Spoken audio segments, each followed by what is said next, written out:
चलो शांत रहो। इधर देखिएगा, आज आप लोगों को क्या पढ़ना है?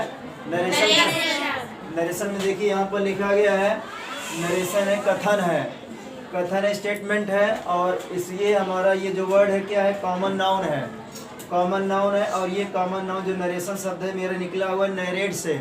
किससे निकला हुआ है? नरेट। नरेट को हिंदी में क्या कहते हैं? वर्णन करना। और ये क्या मेरा है? वर्ब है। और अब आगे नोट लिखा गया है कि नरेशन को दो भागों में बांटा गया है। पहला है डायरेक्ट स्पीच, जिसको हिंदी में बोला जाता है प्रत्यक्ष कथन, और दूसरा क्या है? दूसरा क्या है वहाँ पर? इनडायरेक्ट स्पीच, जिसे बोला जाता है अप्रत्यक्ष कथन। तो हम बारी बारी से पहले एक एक बात को समझ लेंगे। डायरेक्ट स्पीच किसे कहा जाता है? जब वक्ता के द्वारा कही गई बात को ज्यों क्या त्यों लिख देते हैं, मतलब जैसे कहा जाता है वैसे लिख देते हैं, तो उसे हम लोग डायरेक्ट स्पीच कहते हैं। जैसे यहाँ पर बताया गया है कि लॉर्ड राम से टू सीता, लॉर्ड राम भगवान राम सीता से बोले, क्या बोलते हैं कि आई एम योर हस्बैंड, मैं आपका क्या हूँ? पति हूँ। तो बताइए जो आई है, ये आई माने मैं होता हूँ, तो मैं किसके लिए आया है? लॉर्ड राम के लिए आया है। आई माने मैं, मेरे लिए थोड़ी ना आया है, मैं सीता का पति नहीं हूँ। कौन पति है? राम है। तो अब यहाँ पर जो इससे बोले थे वैसे ही हम लिख दिए हैं। इसी को क्या कहा जाता है? डायरेक्ट स्पीच कहा जाता है। और आगे इसको दो भागों में बांटा जाता है। पहला पार्ट है जो कॉमा के बाहर रहता है, उसको हम कहते हैं रिपोर्टिंग वर्ब कहते हैं। साइड में हम लोग इसको आरबी बोलेंगे। दूसरा पार्ट जो हमारा ये वाला है, इसको हम लोग रिपोर्टेड स्पीच बोलेंगे, और संक्षेप में इसको हम क्या बोलेंगे? आरएस। और ये जो दोनों शब्द है आरबी और जो हमारा आरएस है, इन दोनों को हम क्या कहते हैं? ग्रामर की भाषा में क्या कहते हैं? क्या कहते हैं बताइए?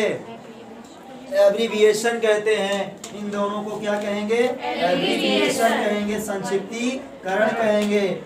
अब यहाँ पर देखें, ये संक्षिप्तीकरण है, तो आरबी और आरएस, इसी के अनुसार अब हम अगली हेडिंग ला लेंगे। क्या रहेगा हमारा? Reported speech. रिपोर्टेड स्पीच रहेगा। तो रिपोर्टिंग वर्ब हो चुका है। तो अब इनडायरेक्ट स्पीच किसे कहा जाता है? देख लीजिए, जब वक्ता के द्वारा कही गई बात को अपने शब्दों में लिखते हैं तो उसे क्या कहते हैं? Indirect speech. इनडायरेक्ट स्पीच कहते हैं। अब देखिएगा, अभी पहले वाक्य हम लिए थे, lord Ram said to Sita I am your husband, ये लिखा गया था ना। अभी बताए थे आई क्या है? आई आया है भगवान राम के लिए, भगवान राम के लिए आया है। लेकिन अब हम इसको अपने शब्दों में कैसे लिखेंगे? अभी हम आपको एग्जांपल दे रहे हैं, पूरा नियम नहीं बता रहे हैं, एक एग्जांपल दे रहे हैं बस। तो यहाँ पर लॉर्ड राम जो है इसको लिख ही देंगे, लॉर्ड राम। उसके बाद सेड टू को टोल्ड में बदल दिया जाता है, आगे आपको बताया जाएगा। टोल्ड उसके बाद क्या हो जाएगा? सीता।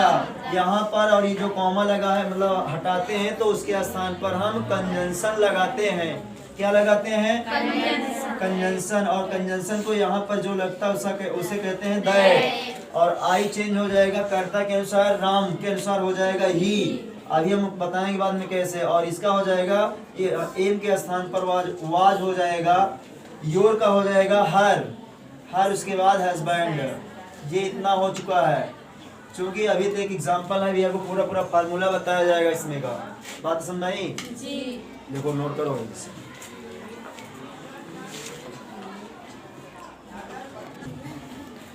चलिए देखिए, अब उसके बाद था जो एग्जांपल दे चुके थे, उसके बाद आपको इनडायरेक्ट बनाने के लिए कुछ महत्वपूर्ण नियम या फैक्ट निकाला गया है, जिसको मैं अपने अनुसार से बनाया हूँ। अब यहाँ पर देखिए लिखा गया है golden rules for indirect speech, अप्रत्यक्ष कथन के लिए स्वर्णिम नियम। स्वर्णिम नियम में 5 नियम बताया गया है, 5 नियम का पालन करना होगा। सबसे पहले जैसे यहाँ पर लिखा गया, Ravi says to Gita you are my friend. तो यहाँ पर जो वाक्य लिखा गया है, इस वाक्य को इनडायरेक्ट बनाने के लिए इन्हीं 5 पॉइंट को हमको माइंड में ध्यान रखना पड़ेगा। पहला पॉइंट क्या है? सर्वप्रथम हम पर्सन की पहचान करते हैं। ये पर्सन कहाँ का होगा? ये पर्सन कहाँ का होगा? आर्यस का। पर्सन कहाँ का होगा? आर्यस का। आर्यस का मतलब बताए हैं कहाँ का है? रिपोर्टेड स्पीच का है। तो ये पर सारा चीज जो पांचों पॉइंट्स हैं सब के सब, ये पॉइंट मेरा पहला आर्यस में, और जो दूसरा एससी पीसी ओसी की पहचान करते हैं यह भी आर्यस के ही बात है। और जो ये है इसके बाद सन अपान 123 पर रखते हैं। ये बात फ्रेंड, ये बात जो है क्या लिखा जाता है? आरबी पर चेक करते हैं। ये वाला जो ध्यान दीजिएगा, थर्ड वाला पॉइंट आरबी में चेक करते हैं जो बाहर रहता है। इसके बाद फिर होता है तत्पश्चात एससी पीसी ओसी को क्या करते हैं? मिलाते हैं। एससी पीसी ओसी को मिलाते हैं और अंत में अर्थात यहाँ पर एक बात है कि जाति मिलाते हैं। जैसे एससी का एससी से, पीसी का पीसी से, ओसी का ओसी से जात मिला देंगे तब होगा। और अंत में देखते हैं उतना मिलाने के बाद नंबर मेरा मिल रहा है कि नहीं मिल रहा है, तब जाके वाक्य हमारा कंप्लीट होगा। तो चलिए एक वाक्य हम इसको इंडायरेक्ट बनाते हैं। और रही बात यहाँ पर एससी पीसी ओसी, तो अभी आपको अभी थोड़ी देर में आपको इसका डायग्राम बना रहे हैं। एससी पीसी ओसी को कैसे पहचानेंगे इसका डायग्राम बनाया जा रहा है। लेकिन पहले देख लिया जाए यहाँ पर जो हमारा रवि सेज टू गीता है, ये क्या है? आरबी है ना जी, आरबी है। और आर्यस क्या है? You are my friend. तो अगर आरबी प्रेजेंट या फ्यूचर टेंस में रहता है तो आर्यस का टेंस नहीं बदलता है। अगर आरबी प्रेजेंट या फ्यूचर टेंस में रहेगा तो आर्यस का टेंस नहीं बदलेगा। तो इसमें डायरेक्ट हम क्या करते हैं? रवि उसके बाद सेज को टेंस बदल देते हैं। रवि टेंस उसके बाद हो जाएगा गीता। रवि टेल्स गीता, यहाँ पर कंजंक्शन दैट हो गया। अब आर्यस के अंदर 5 पॉइंट्स आपको फॉलो करना है। पहला आपको यू चेंज करना है, तो सबसे पहले इसका आपको पर्सन बताना है। कौन सा पर्सन होता है? Second person. कौन सा पर्सन? सेकंड पर्सन हुआ। इसके बाद इसका केस दूसरे पॉइंट पर क्या करते हैं? एससी पीसी ओसी की पहचान करते हैं। ये हमारा क्या है? एससी है, सेकंड पर्सन एससी। अब हम देखेंगे तीसरे पर उसी को रखना है, तीसरे पर। और तीसरा पॉइंट कहाँ माना जाएगा? आरबी में। तीसरा पॉइंट कहाँ माना जाएगा? आरबी में। आरबी में। इसमें आरबी में रवि क्या है? मेरा सब्जेक्ट क्या है? और गीता क्या मेरा है? ऑब्जेक्ट क्या है? तो यहाँ पर यस का मतलब होता है सब्जेक्ट के अनुसार, ओ का मतलब होता है ऑब्जेक्ट के अनुसार, और एन का मतलब होता है नो चेंज। अर्थात फर्स्ट पर्सन कर्ता के अनुसार, सेकंड पर्सन ऑब्जेक्ट के अनुसार, थर्ड पर्सन नो चेंज, नहीं बदलता है। तो अब हम देखे हैं कि यो हमारा कौन सा पर्सन है? Second person. Second person object के अनुसार बदलता है और ऑब्जेक्ट हमारा गीता है। तो मतलब गीता का पहले हमको निकालना पड़ेगा प्रोनाउन। क्या निकालेंगे?